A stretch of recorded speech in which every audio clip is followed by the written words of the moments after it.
He kōna e purangi tēnei nā te reo irirangi o Aotearoa. Te hewa mauri ora ki te taiao, ki te whaiao, ki te marama ki au we. Te hewa mauri ora ka Māpuna tēnei mihi atuana ki au koutou katoa. It's a goodie this week, as it always is, of course, but on Māpuna this week, our guest is Rob Ruha, the award-winning, Silver Scroll-winning composer, singer-songwriter, and kapa haka, quote-unquote, fanatic. He's more than a fanatic, he's a tutor, a composer for kapa haka. His team, Taumata o Apanui, first performed together at the regional competitions in Mātātua. Second performance was at Te Matatini round robin. Their third performance together was on the finals day at Te Matatini. There's only one way up from there. So Rob Ruha will talk about that and much, much more, including, of course, his award-winning recording career and his new project. It's called TEIWA. It'll see him join forces with the New Zealand Symphony Orchestra.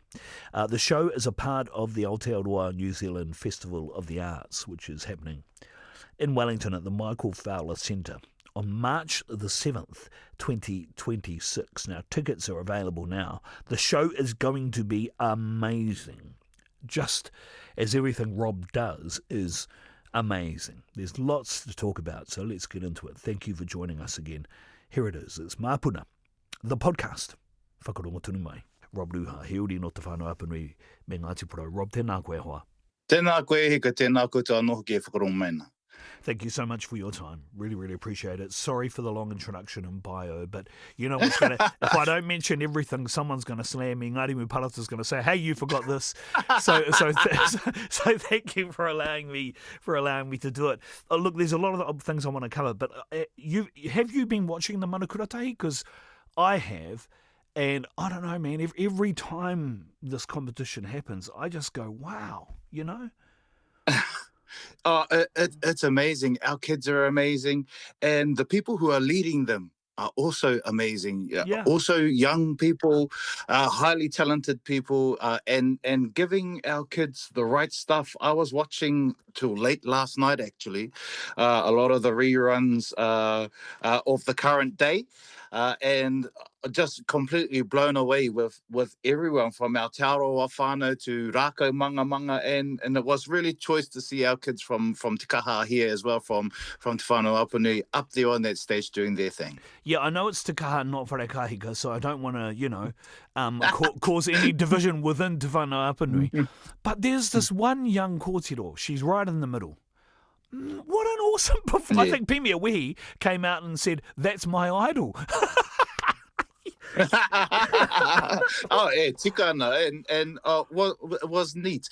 It was neat, and the thing about it, and that particular performance of that poi, I seen all of her pakekes as she was dancing across that stage. I seen them on Whitianga Marae, where that song comes from, singing about the tūrehus, and just with flooding with kaha, with confidence and surety about what she was up to. Yeah, it's amazing. How do you judge this stuff, Rob? Like, in some ways it's probably a lot harder than judging matatini, because the way that these young performers are informing and educating and entertaining us is simply unmatched, and it's actually unfair on Te Matatini, because it creates such huge expectations of our kapa matua, many of which probably can't live up to that standard. Wow, that's right too, and I think that's a question better sent off to ones like Pemia. And Te Rauhui Ngata, who's on that panel, who we need to be pushing to give 100. But the other thing is that these kids are pulling forward things that we actually haven't seen on our matatini stage. Things like that young girl, that young baby who just followed whatever was in her ngākau, we call that maurito. No. And sometimes in Te Matatini, that gets drummed the hell out of you. And we've just lost here in Te Whānau Māpuna a brilliant kai haka. His name was Nehu Moana Gage. And when every hand was going left, his went right. And when every eye was doing the pūkana to everyone who was in front of them, he was looking up. And we call that wehi. We call that wehi. And sometimes that's not appreciated in the current circumstance.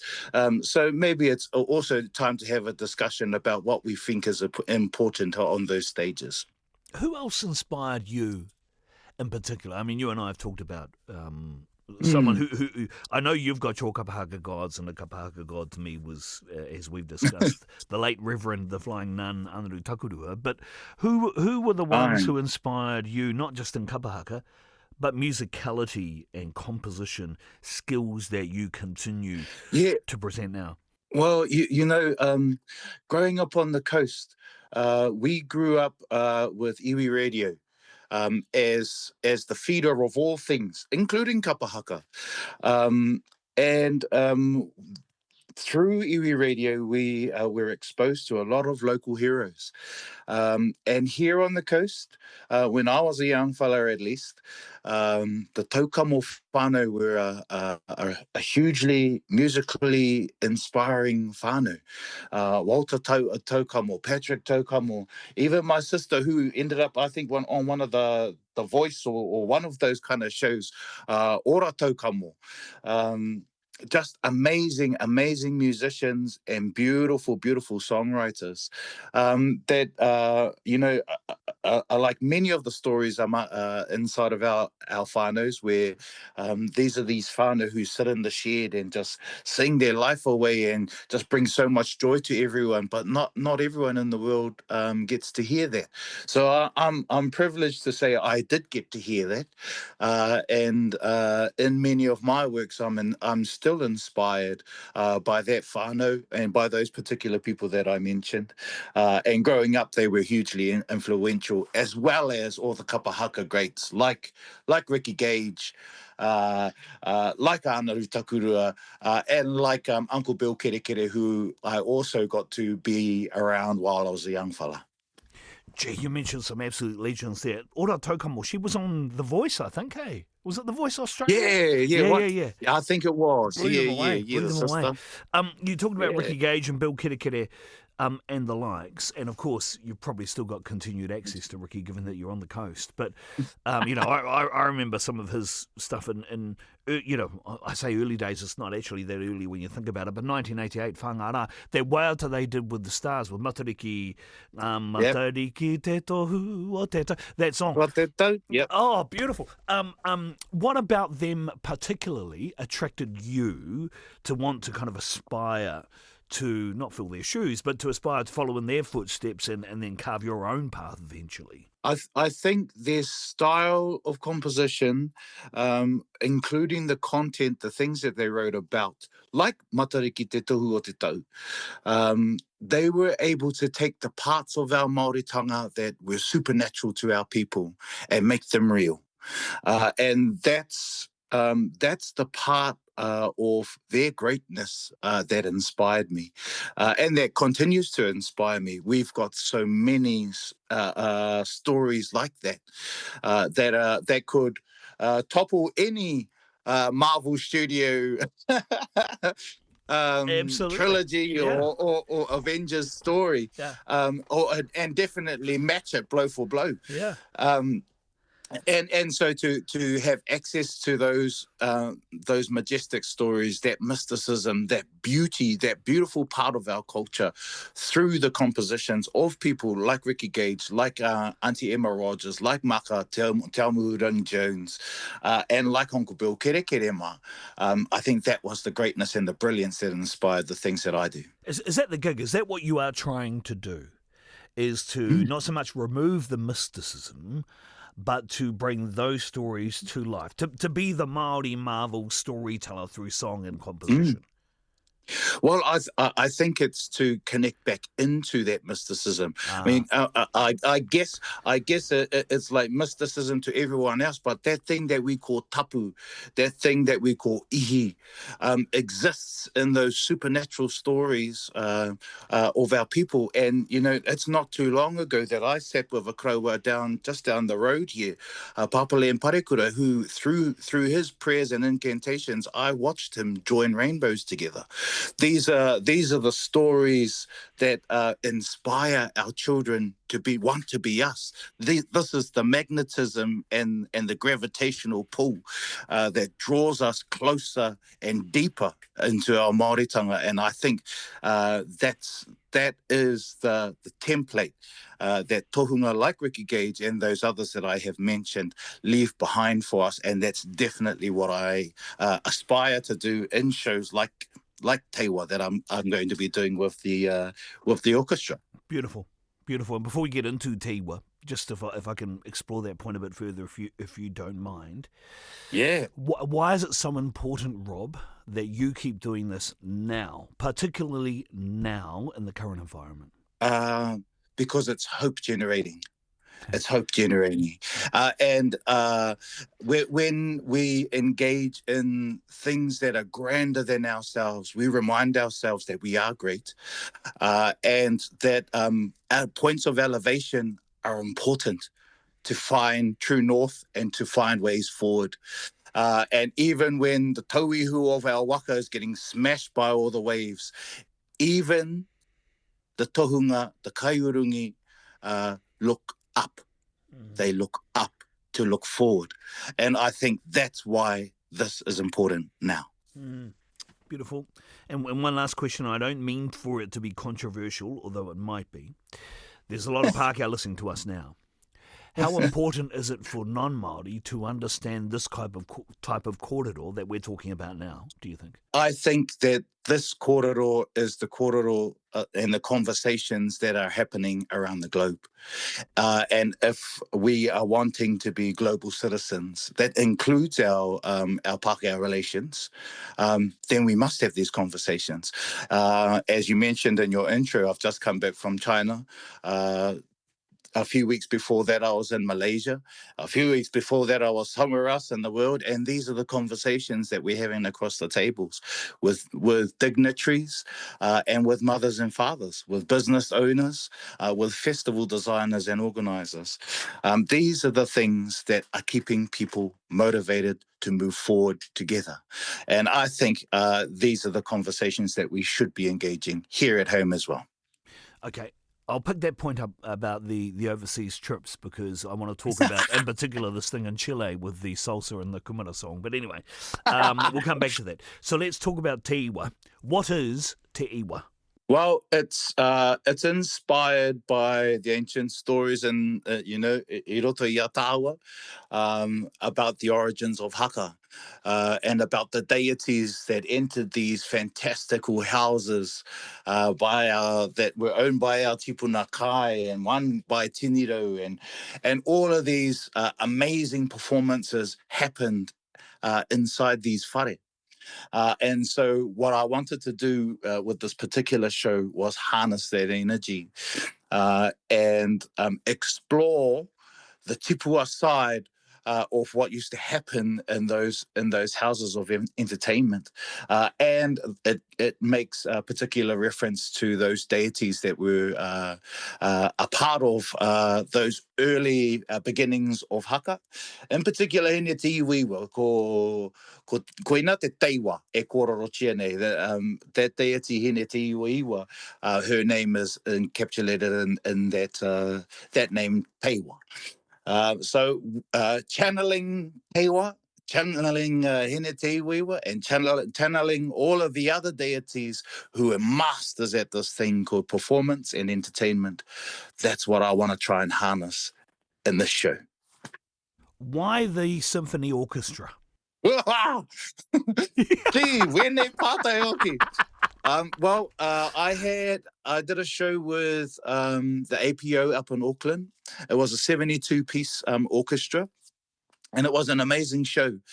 We also had my band on stage. I had 4 BVs on stage, and then I had the whole choir, kahau choir, with me.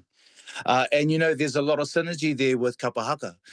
When you have with us in the tour, we have a membership of around a performing membership of around 80 members, and when you have 80 members and 80 voices charging, there's a power. There's a power there that it does something to you that you can't quite explain, but you want more. And I think that's the natural synergy that I find interesting, and also draw comparison to when I engage with orchestras. I think erua, they have a similar power and a similar energy. So I'm really looking forward to jamming with the NZSO. Yeah, there's something about you and an orchestra which just feels right to me. You talk about synergy. Well, it's big sound but not big just loud. It's about a cacophony of sound, and in that there is complexity, and in that there is skill, and I think that suits you. Just from an amateur spectator looking in and being a fan of your music, is that it allows you to express yourself on a different plane with a different frequency than we are normally used to, which I love the prospect of. And so therefore, is this something that you think could be a long-lasting partnership going forward? Yeah, well, I think it's a natural partnership too. Yeah. With all of the things that you've said, and then not just my connection with kapa haka. I mean, this is a normal thing nowadays, that you have these kapa haka, beautiful kapa haka, new generation people also now taking the stage in the contemporary music scene. We all have these bones now, whereas I could count on one hand before.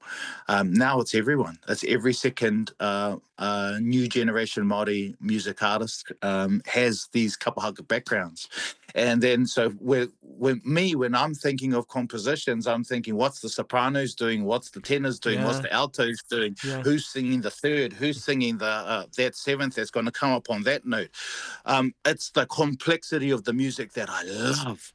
So I think it's a natural fit. And I think, yes, not only from me, but from many of our rising Māori music stars, we're going to see a lot more of this. You mentioned kahau. Is kahau going to be a part of TEIWA? Kahau will be a part of TEIWA through the beautiful music that they've created. Okay. And the thing with those rangatahi is they're now doing their own thing, and that's the beautiful thing about it. They're busier than us. Well, they're busier than us, and they've chosen to pick a different lanes. And at the moment, hot off the press, they're supporting one another to do their own personal writings and their own personal music presentations. And Atona Wapea in their own time, they probably come together again and maybe have another crack at doing the choir thing, but they're happy just supporting the kazis who want to put out music now, and that's just a beautiful thing. Yeah. Do you still feel a huge sense of pride at 35 and what kahau did 5-6 years ago that just blew the world away? How do you feel about that now, looking back on it? Oh, nothing but pride. I mean, you can go to anywhere in the world, and that waiata is recognizable. And yeah, I had a hand to play in the creation of that waiata, but it was only one part. The rest was actually, the majority of it was actually our rangatahi. And through them, the world got to see what was important to our rangatahi now, and that's them being them.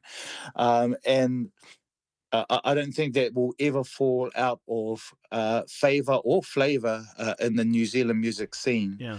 And just so proud of them and the leadership that the direction that they're even now taking. And it's a beautiful thing when we let our rangatahi do what we know that they're born to do and we know that they're born to lead. Great things will come. Beautiful.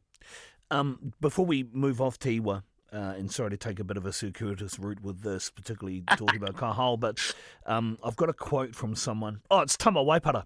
Now, Tama said, the artistic director of the New Zealand Festival of the Arts, Tama Waipara says, TEIWA will transform the Michael Fowler Centre, Whanganuiatara, into a supernatural house of tribal futurism. Now, far be it from you or I to try and dissect and understand what Tama's just said, but what does that mean, Rob? It means that all of that magic that I was talking about before, Yep.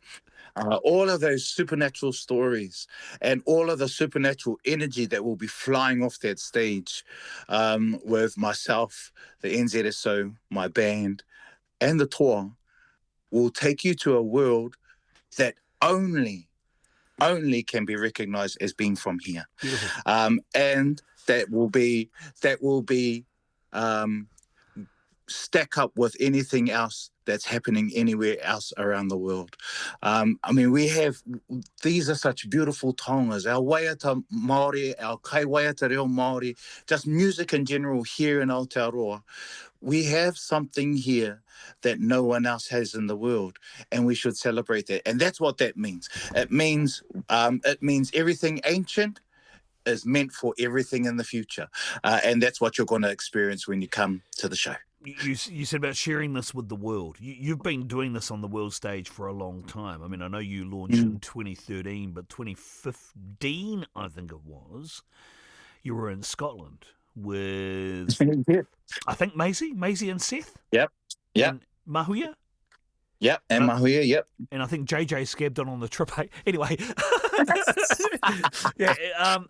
But you said that at that time, no one there spoke Māori, obviously, but they laughed on cue, they cried on cue, and they were contemplative on cue. Now, you talked about being in China and other places recently, and you said, I think that it's the same kind of thing happens. How can that be, Rob, when it is in a language that is completely different and foreign to their own ears?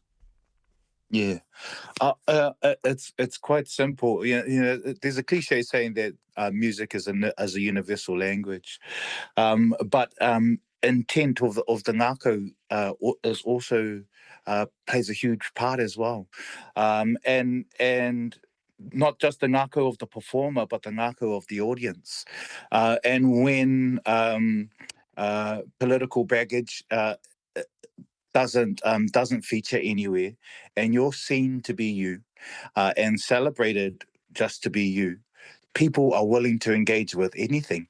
And to be quite honest, music in the world is in every language. It's not a new thing. So if there's any resistance here in the country, that's because we're not exposing ourselves to actually what's in the world. And singing in any other language, English, Welsh, Gaelic, Te Reo Māori, Japanese, whatever. You can even sing now in a gibberish brain rot song. That's what my kids listen to at the moment. It's not even a real language. You can sing in it and people will love it.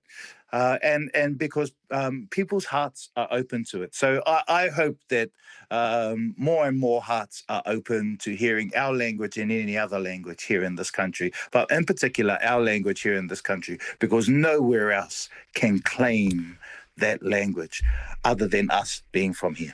I understand that and absolutely get that. When, say, for example, you go to another country where there is a strong indigenous cultural presence, say, for instance, in Taiwan, I don't know if you've heard of a guy called Sung Bui, who's a young indigenous Taiwanese singer. He reminds me of you, actually, Kaupapa Driven. No, beautiful. He's a beautiful singer, bro, and he's beautiful and amazing singer. Or you go to somewhere like the Sami people, Māori Boina, You know, there's a consciousness that kind of hits your soul, right? Mm. And that's because I think of the shared Indigenous experience which they write about and sing about and talk about that completely and utterly kind of consumes you and takes you with them. I get that on that level. But when we're talking about songs in Te Reo Māori that are going to a Chinese population or even to a Chilean population, how was it Yeah. in your... I know you've kind of answered this to a degree, but how is it that you're able to achieve that kind of deep consciousness where...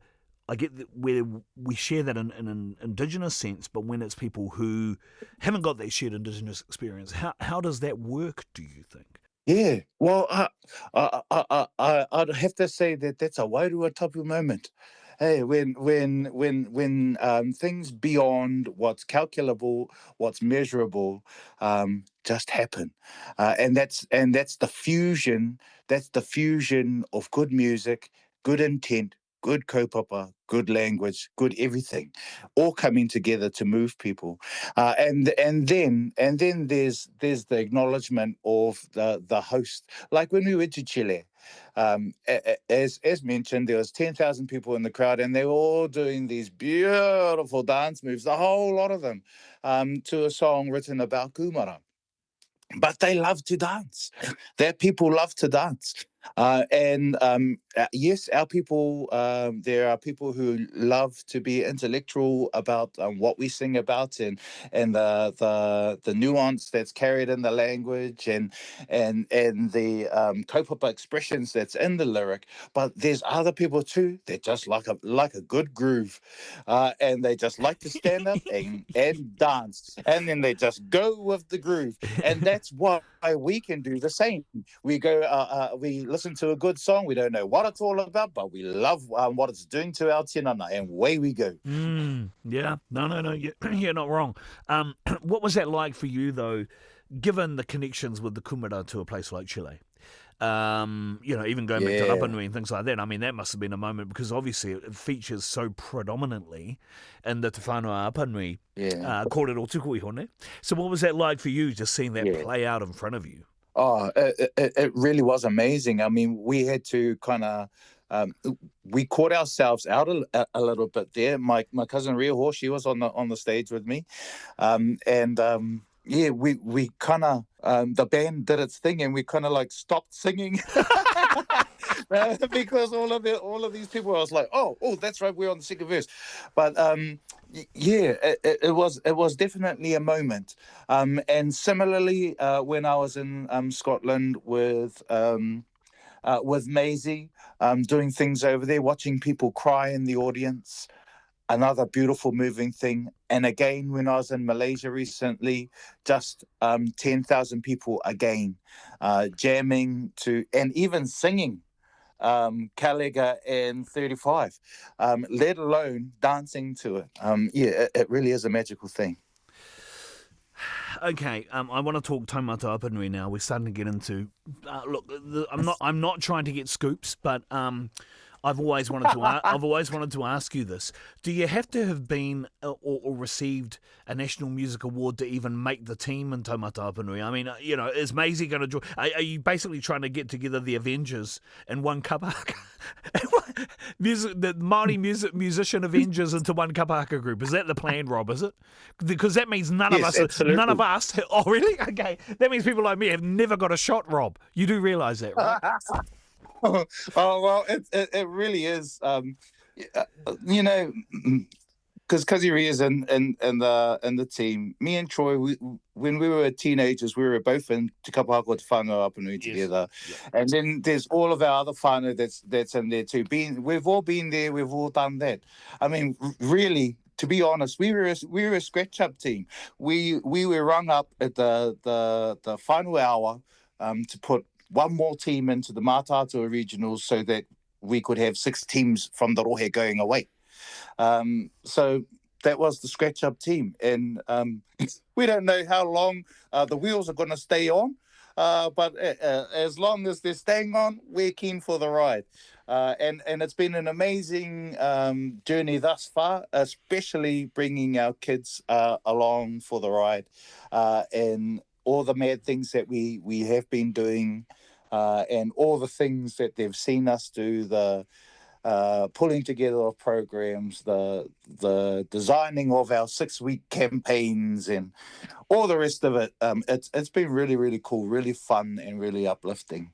There you go, Māoridom. So you know those quote-unquote scratch-up teams that you've been asked to compete in or to be a part of with your aunties and your uncles and your nieces and your nephews, you know, those scratch-up teams to make up numbers? Yeah, well, apparently that's what Rob Ruha calls his kapa haka team, Taumata Apunui, okay? So there you go. If that should inspire and invigorate you all, you could all make the finals day of Te Matatini in your quote-unquote scratch-up teams. Okay, that's what to square that away. You know, the funny thing, Jules, that you know, we did the regionals. That was our first ever show together. Our second ever show together was day one Matatini. We did nothing in between. That was really our second show together. Although we're whānau and, you know, we've done shows together, you know, in a ngaho sense, we've never done comps together. That was our second ever performance. And the third ever performance of Te Taumata Apunui was in the finals. I mean, yeah, maybe some good karakias was in there somewhere, but we're still scratching our head. We're still scratching our head about how that even came about. I mean, that's not even fair. But anyway, we're really, really grateful for the experience. No, hey, Rob, guess what? We know it's not fair. There've been many of us who have been teams who have struggled for years. So we know it's not fair. And you've made us feel even worse now. But be that as it may. Sorry, But be that as it may, I mean, and obviously you've got a regionals competition. But the next Matatini at Hopu Hopu is going to be amazing. Hey, it's going to be awesome. Yeah. There's already a beauty in the wairua of how that kaupapa is going to play out. Yeah. And Matatini are amazing for bringing whānau together anyway. And I think this one's just going to have an extra touch of magic. I mean, our Waikato whānau, they can pull off a big do, a national do at a drop of a hat. And we should expect to be manaki to the hilt. And we should expect some beautiful, beautiful waiata to fly off that stage at that round. I can't wait for that competition. I can't wait for the regionals either. I love regionals, I love being able to go and just watch the groups go. I mean, you go to some regions like Mātatua, you know, Te Arawa. Man, the regionals sometimes are better than nationals, right? All those teams are so... I don't mean to be derogatory, but they're so competitive, you know? They're so competitive. It's like, sorry, no. The standard is so high, is what I mean. The standard is amazing. Yeah. That's all I wanted to say. Okay. Bit of dead air, whānau. Bit of dead air. We'll carry on. Hey, how's Silla? Yeah, kei te pai, kei te ora. You both went to China? We both went to China. We took 2 of our big kids over with us, and that was part of the deal. That half of the crew that we take over there must be rangatahi, because that's their world, man. Over there, that's the future. They're beautiful people over there in China. Yeah, I think we get the dumb end of the stick with regards to kōrero that circulates about those people, but however they are amazing, and the spaces and the places that we visited while we were over there were amazing, and that is the future. What they do over there, I mean, when the Uber driver comes and picks you up and there's no Uber driver in the car and the car is driving you to where you need to be going, I mean, that's the future, e te whānau. And so so koe nā tērā, and you know, here's all of these pakekes trying to order their coffee at the counter. You don't order things at the counter over there. It took us half an hour to order our coffee. Ka hare atu ngā rangatahi nei, 5 minutes they had uncle's coffee by jingles. But anyway, yeah, that's the future over there to find. And we were lucky that we really, really choice that we were able to take our kids to see that. So you got 5 tamariki korua ko Silla, ne? Tokorima korua tamariki. Aye. I Are they all going to be shadows of the great tree, or are there budding musicians and songwriters and composers and obviously tech gurus as well, given the experience in China, but forced or otherwise, even though they might not have a choice, are their footsteps being followed here, Rob? Well, when it comes to haka, just like us, when we were their age, we had no choice. Yeah. So you're up there with your aunties and your uncles, and that's a good thing. You know, that grounds them in who they are and their true power in the world. But when it comes to their own pūmanawa, my tamariki, they're all so diverse. They love music. Yep, all of them love music. And then others love to fish, others love to hunt, others love to weave, others love tech. And then my baby, she just loves to boss her father around. So we'll just keep that up for now. Okay. And there haven't been anyone prospectively looking to, what's the word I'm trying to look for here? Diplomatically, maybe, but defer to, I don't know, another kapa by the name of Te Poho o Hine Kaukura or something like that, Rob? Well, our tamariki know that they can go wherever they want to. They can go with their Uncle Jeffrey. They can go with their kororikirangi. They can go with their Uncle Tame Tauira Maitawhiti. They can also go with their koro Derek around the corner. But they are staunch loyalists, and maybe to a fault, I think. But they are free agents, but they're not taking the free very well at the moment. They want to. They're tour. Can I just tell you that was a question put to me by someone from Hikurangi Pariha. So there you go, Hikurangi Pariha. Free agents. You heard it here first. Free agents. Okay. Look. What else? So aside from TEIWA, Rob, are we hearing an album coming out soon? Another album soon? Yeah, well, being the mad creative that I am, I like to do things in, full on or full off. So at the moment, we're writing 2 albums simultaneously, as well as trying to complete a Mātata regional kapa haka bracket. So there's music coming out all over the show here in Raukokore out of my studio at the moment, but I love it. I love it. I haven't after my last album, Preservation of Scenery, I was really content. I love that album. I love what it did. I love I love everything about it, and so I was content to just. Nah, that'll do.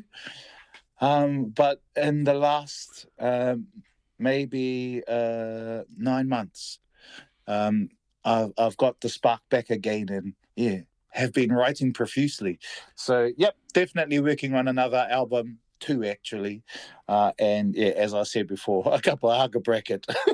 Yeah, did you? Well, okay, that's interesting. I didn't know that because I felt a different vibe after Preservation of Scenery, where it felt like musical contentment.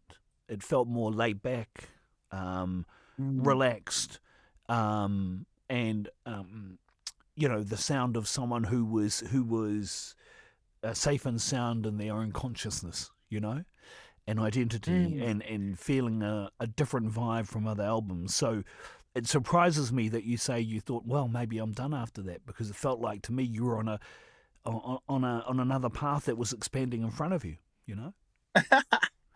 Yeah, that's really interesting, and definitely the sounds in that album were always the sounds that are they were sitting in my head for years, and I just really didn't quite know how to approach or try to get them out of my head until I met Rory Noble, and the rest is history, and the album is what it is. But since then I've had lots of awesome experiences. Been back overseas after a long hiatus. I've done a few festivals again, and the world is just a beautiful, rich tapestry of magical creation. and I've been inspired again to be a part of that again, and take some new sounds that I've heard and I've been inspired to create out for a spin. So yeah, watch the space. Beautiful. Lovely. And the other thing I just wanted to, I guess, raise with you is, given, current political climate and interesting things that are happening in our country at the moment, when we are in periods of discomfort, we kind of look to institutions as security blankets. We look to our songwriters and artists and creatives to help guide us with a bit of light to deal with the shade. Do you feel that sense of responsibility that sometimes we unfairly put on people like you in these moments in time? Yeah, absolutely do. And it's funny when you're connected into that stream and that creative stream. There's a whole lot of magic that happens in that stream, and it's connected to things beyond what we can see, and voices beyond what we can hear. And those are the things that come through. They always have, in Tweeni's time, in Apirana's time, and most definitely today. And you will hear that in our kapa haka teams. They will speak the heart of their people. And definitely myself in my own practice, whether it's for kapa haka or whether it's for Spotify release, or it's still that same voice. And do I feel a responsibility?